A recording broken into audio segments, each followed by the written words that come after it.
નમસ્કાર વિદ્યાર્થી મિત્રો, સંસ્કૃત વર્ગખંડની અંદર આપ સૌનું હાર્દિક સ્વાગત છે. આજે આપણે 12મો પાઠ ભણીશું, જેનું નામ છે કલિકાલ સર્વજ્ઞ હેમચંદ્રાચાર્ય.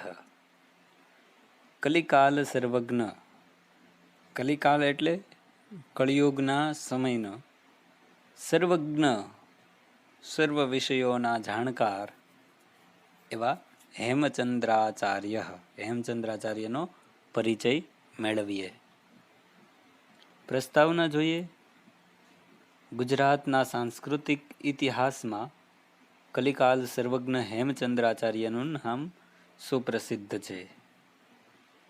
વિક્રમ સંવત 1145ની કાર્તિકી પૂર્ણિમાના દિવસે અમદાવાદ જિલ્લાના ધંધુકા ગામે તેમનો જન્મ થયો હતો.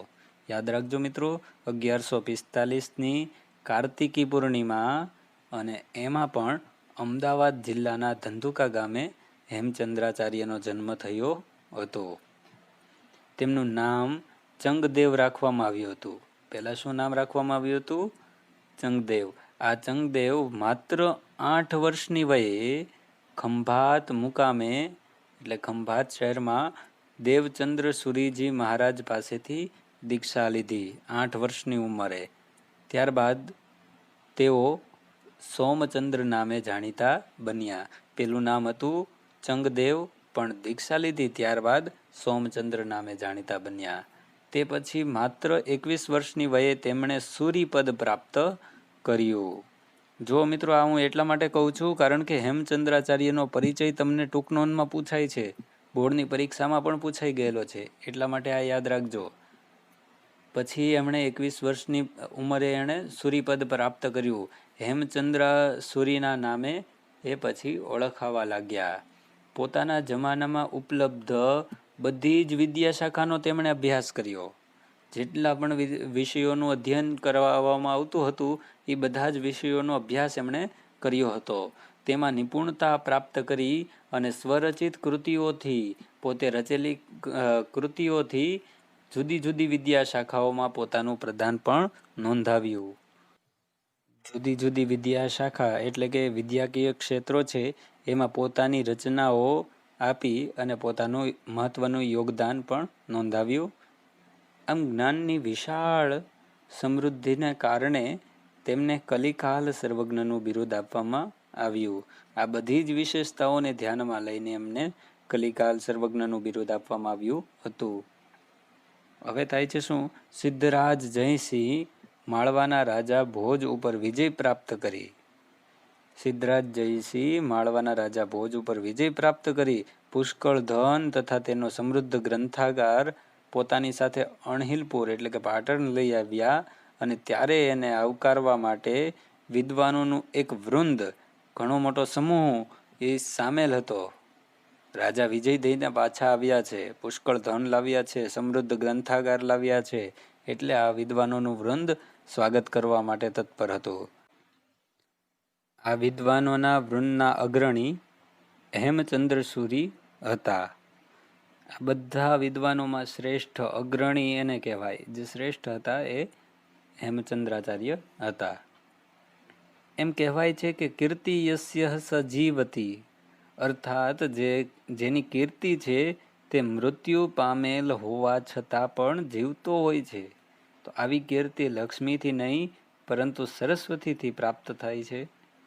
તે જાણી ચૂકેલા સિદ્ધરાજ જયસિંહે હેમચંદ્રાચાર્યને વિવિધ સાહિત્ય રચવાની પ્રાર્થના કરી. શા માટે? કારણ કે પોતાની કીર્તિ થાય. કારણ કે મર્યા પછી માણસને બધા ભૂલી જાય છે, પણ જો આવી કોઈ રચના કરી હોય તો હંમેશા યાદ રાખે. એટલે સિદ્ધરાજ જયસિંહે હેમચંદ્રાચાર્યને પ્રાર્થના કરી કે મારા માટે કંઈક ગ્રંથ બનાવો. વિશેષ આગ્રહ કરીને તેમની પાસે સંસ્કૃત વ્યાકરણનો પણ એક અદ્ભુત ગ્રંથ તૈયાર કરાવ્યો. આ ગ્રંથ સિદ્ધ શબ્દાનુશાસન તરીકે પ્રસિદ્ધ છે. શું નામ છે? સિદ્ધ શબ્દાનુશાસન. ગુજરાતના સાંસ્કૃતિક ઇતિહાસની આ ઘટનાને ધ્યાનમાં રાખીને પ્રસ્તુત પાઠ તૈયાર કરવામાં આવ્યો છે.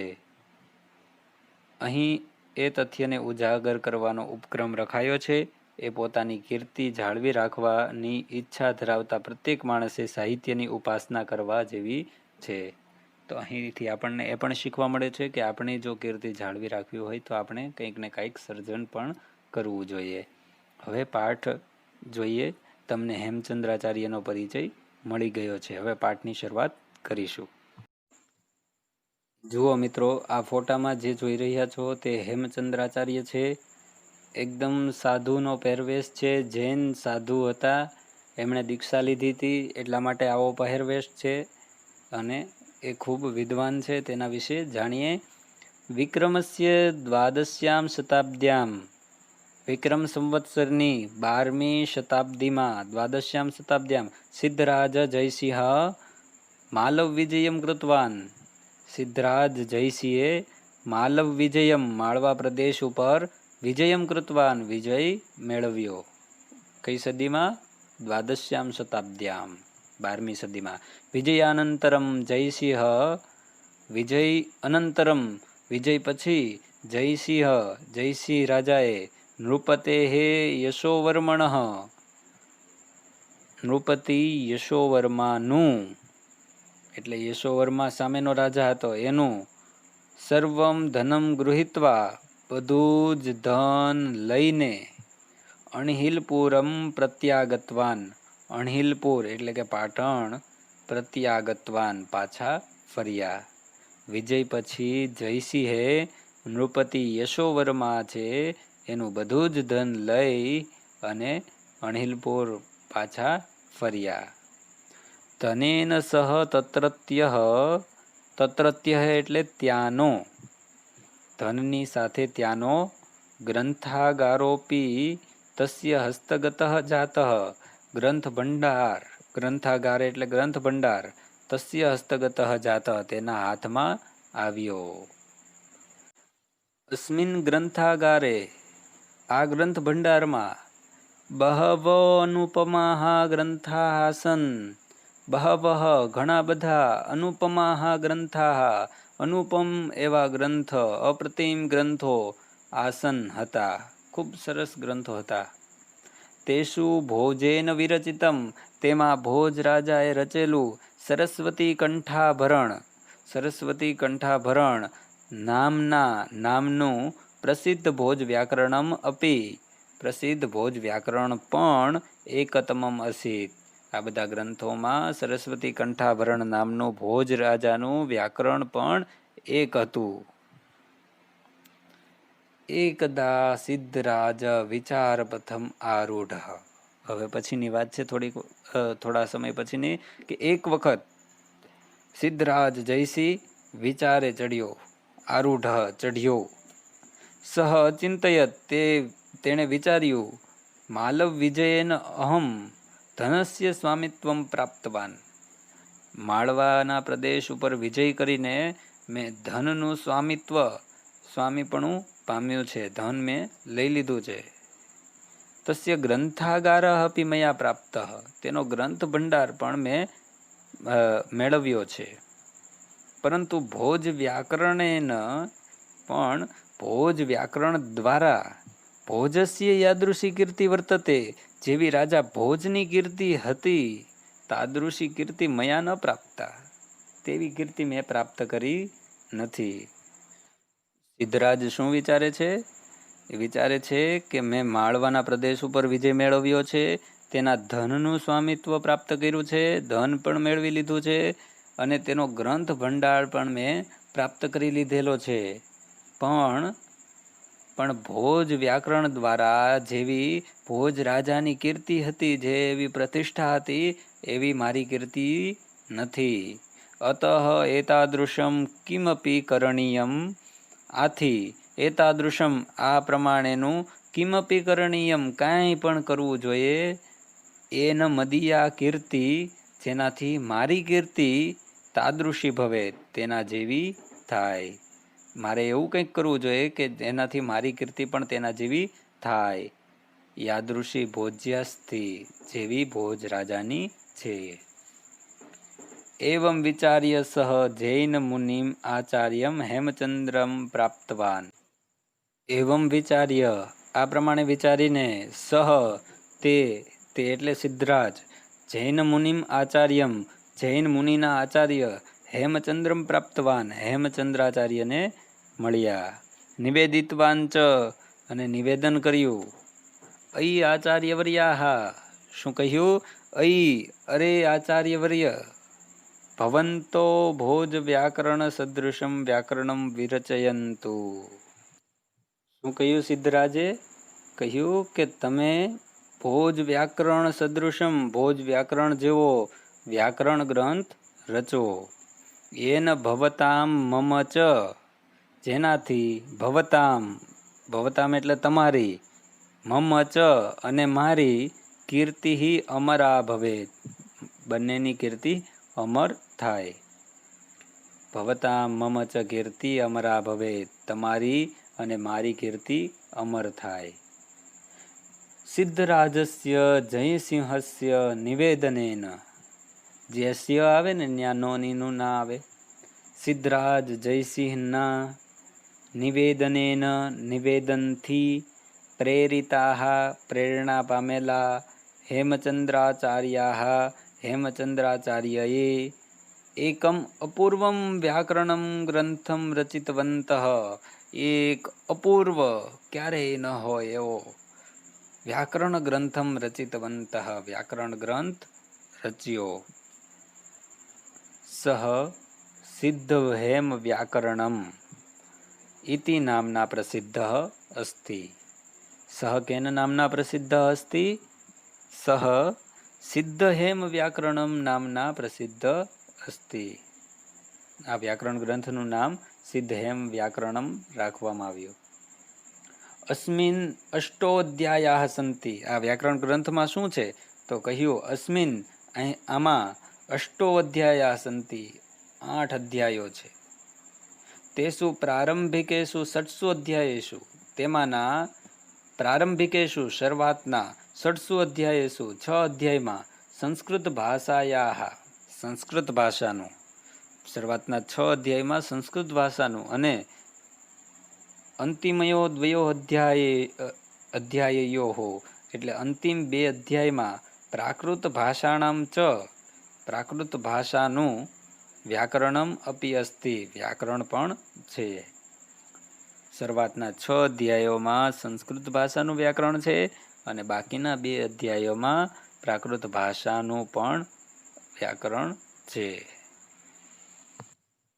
હેમચંદ્રાચાર્ય એટલે કે હેમચંદ્રાચાર્યએ લક્ષ્ય શ્લોક પરિમિતમ લક્ષ્ય એટલે 1,00,000 શ્લોક પરિમિતમ 1,00,000 શ્લોક સુધીનું સાહિત્યમ વિરચિતમ અસ્તિ સાહિત્ય રચ્યું છે અથવા રચ્યું હતું. કેટલા શ્લોકોનું સાહિત્ય રચ્યું છે? 1,00,000 શ્લોક સુધીનું. એટલે એમને કલિકાલ સર્વજ્ઞ કહેવામાં આવે છે. અસ્મિન સાહિત્ય આ સાહિત્યમાં કયા કયા ગ્રંથોનો સમાવેશ થાય છે તો કહ્યું અભિધાન ચિંતામણી અભિધાન ચિંતામણી નામનો નામ યાદ રાખજો. અભિધાન ચિંતામણી નામક કોશ ગ્રંથ નામનો કોશ ગ્રંથ છે. કોશ ગ્રંથ કોને કહેવાય તો કે જેની અંદર વ્યાકરણની તમામ બાબતો આપેલી હોય. એક શબ્દ આપ્યો હોય હસતી તો એનો અર્થ આપ્યો હોય. હસતી એટલે હસે છે, કયા ક્રિયાપદનું રૂપ છે, કયો કાળ છે, કયો લિંગ છે, આ બધો જે પરિચય આપતો હોય એને કહેવાય કોશ ગ્રંથ. આપણે સામાન્ય રીતે એને શબ્દકોશનો ગ્રંથ પણ કહી શકાય. હવે એના પછીનો ગ્રંથ છે ચાલુક્ય વંશોત્કીર્તનમ. ચાલુક્ય રાજાના વંશની કીર્તનની જે કથા કરી એનો ગ્રંથ છે. એનું નામ છે ચાલુક્ય વંશોત્કીર્તનમ. આ નામકમ સંસ્કૃત પ્રાકૃત ભાષાણામ નિબંધમ દ્વ્યાશ્રયમ મહાકાવ્યમ. એટલે કે સંસ્કૃત અને પ્રાકૃત ભાષામાં બંનેમાં રહેલું મહાકાવ્ય છે. કયું? ચાલુક્ય વંશોત્કીર્તનમ. ત્યારબાદ ત્રીજો ગ્રંથ છે કાવ્યાનુશાસનમ નામકઃ, એટલે કે કાવ્યાનુશાસનમ નામનો અલંકાર શાસ્ત્રીય ગ્રંથ, અલંકાર શાસ્ત્રનો ગ્રંથ. પછી છંદોનું શાસનમ ચ, છંદોનું શાસનમ પણ ઇત્યાદિનામ બહુનામ ગ્રંથાનામ સમાવેશ ભવતી. છંદાનું શાસન વગેરે બહુનામ ગ્રંથાનામ ઘણા બધા ગ્રંથોનો સમાવેશમ ભવતી સમાવેશ થાય છે. જુઓ, લાખ શ્લોક સુધીનું એમણે સાહિત્ય રચ્યું. એમાં અભિધાન ચિંતામણી, ચાલુક્ય વંશોત્કીર્તનમ, કાવ્યાનુશાસનમ, પછી અલંકાર શાસ્ત્રી ગ્રંથ, છંદોનું શાસન, આવા અનેક ગ્રંથોનો એમાં સમાવેશ થાય છે. અંતિમ પંક્તિ જોઈએ. ગુર્જર પ્રદેશે લબ્ધજનિ અયમ. લબ્ધજનિ, જનિ એટલે જન્મ, લબ્ધ એટલે પ્રાપ્ત કરેલા. ગુજરાત પ્રદેશની અંદર જન્મ પ્રાપ્ત કરેલા અયમ, આ હેમચંદ્રાચાર્ય, હેમચંદ્રાચાર્ય, ગુજરાત પ્રદેશમાં જન્મ પ્રાપ્ત કરેલ આ હેમચંદ્રાચાર્ય ન કેવલમ ગુર્જર પ્રાંતે, માત્ર ગુજરાત પ્રદેશમાં નહીં, અપિતુ પણ સમગ્રેપી સંસ્કૃત સાહિત્ય આકાશે, સમગ્ર સંસ્કૃતના સાહિત્યરૂપી આકાશમાં, સંસ્કૃત સાહિત્યનું આકાશ ખૂબ વિશાળ છે, એમાં સૂર્યવત પ્રકાશતે, સૂર્યની જેમ એ પ્રકાશમાન છે. કોણ? હેમચંદ્રાચાર્ય.